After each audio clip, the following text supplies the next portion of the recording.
the kid you would expect to kill his dad in the middle of the night and hear about it the next day. Why do you say that? No matter who you were, if you were a total stranger, his best friend, he'd do you favors from dusk till dawn. He was just one of the sweetest guys you could ever meet. Always joking, always laughing about something. Always seemed really well put together. Wilton 911, what's the address of your emergency? 125 Signal Hill Road. Okay, what's going on over there? Someone was murdered, I think. Where? My Where? husband. My CCA is in a Listen, pool. ma'am, I need you to listen to me right now and calm down. Yes, Okay, where do you think someone was murdered? in my house. In your house? Yes. Okay, what's in your house?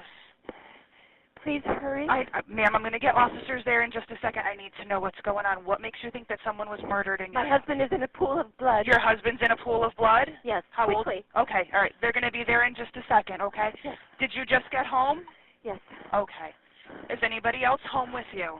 I don't see anyone. Okay. Are you with your children right now? No, I don't see my son. He's gone. Okay. All right. How old is your son? 22. He's 22. What does he look like? This is really important, okay? Normal, but I think he has some problems. Okay. Go over to your husband for me, okay? Yes. Is he breathing? Are they on their way? They've been on the way since you called. I'm talking to you, and my partner's going to talk to the ambulance and the fire department, okay? Is your husband breathing? I don't think so. He got spooked when he was high and kind of retaliated against his dad. And there's something telling him after his dad had expired that he's going to get up and kill you if you stop stabbing him with a screwdriver. So it was more than he just snapped. He was continually confused during the whole fiasco.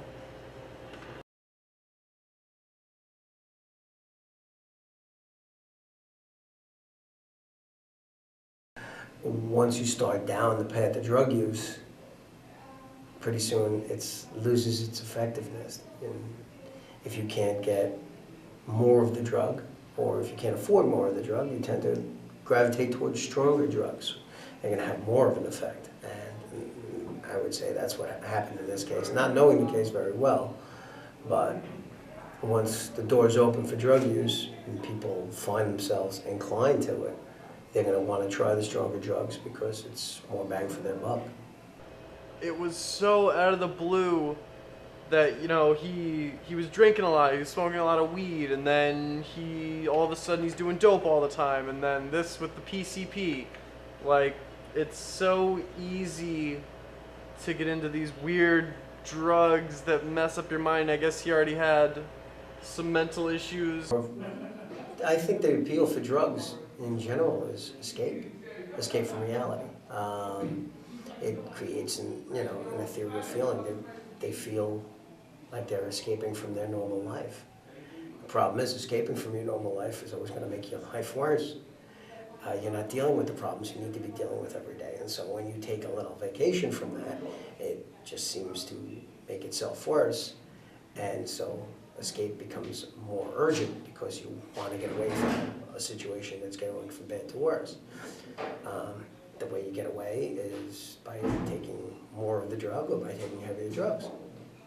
You know, it starts out, it's, you smoke a little weed, you get a little high, and a little high is not enough because things got worse, and you just want to forget everything, and so people wind up trying heroin and PCP and all different drugs that are going to make yourself less attuned to reality. My name is Dr. Justin Schechter. I'm a forensic psychiatrist in Connecticut, and I wanted to share with you about how I go about doing particular evaluations when subjects have been involved in criminal behavior. Often I'm called in to do independent psychiatric evaluations on people who've committed a variety of different crimes, including murder. In the state of Connecticut, the test for whether or not someone is found not guilty by reason of insanity is the National Law Institute criteria, which is whether or not the individual understood the wrongfulness of their conduct and whether they had the capacity to conform their behavior to the requirements of the law. So it's a two-pronged test in the state of Connecticut. You can get yourself into such an excited psychological state, and people have a mental breakdown, and sometimes they don't recover. You know? And what would you say to someone who is considering trying PCP for the first time? If you could sit them down. There are no good stories. Yeah. There's no happy endings. You might feel good for a while on certain drugs. At the end of the day, there's nobody. I can't think. I don't know of any productive members of society that have had any prolonged use of angel dust. I've never heard of it. I've only heard horror stories, never heard good stories, never heard anybody with a positive outcome from a drug like that, ever.